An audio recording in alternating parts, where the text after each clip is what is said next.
দুঃখের বিষয়, পরিতাপের বিষয়, আমাদের দেশে এখনো ইসলামী হুকুমত এখনো পালন হয়নি। এবার ইনশাআল্লাহ এমন একটা সুযোগ এসেছে, আমরা সকলেই মিলে মিশে আমরা ইসলামের পতাকা তোলে আসবে ইনশাআল্লাহ। আমাদের পীর সাহেব চরমোনাই রেজাউল করিম সাহেব উনার হুকুমতে এবং সকল ইসলামী জোটের ইয়াতে আমরা এবার সবাই ইনশাআল্লাহ হাত পাখায় ভোট দেব ইনশাআল্লাহ। আমাদের যে ঐক্যমত্য আছে আমরা এটা জনতার মাধ্যমে আমরা এবার দেখিয়ে দেব ইনশাআল্লাহ।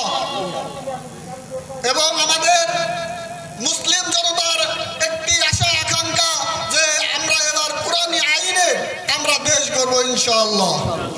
এই বলে আমার সংক্ষিপ্ত বক্তব্য শেষ করছি। আখির দাওয়ানা আলহামদুলিল্লাহ।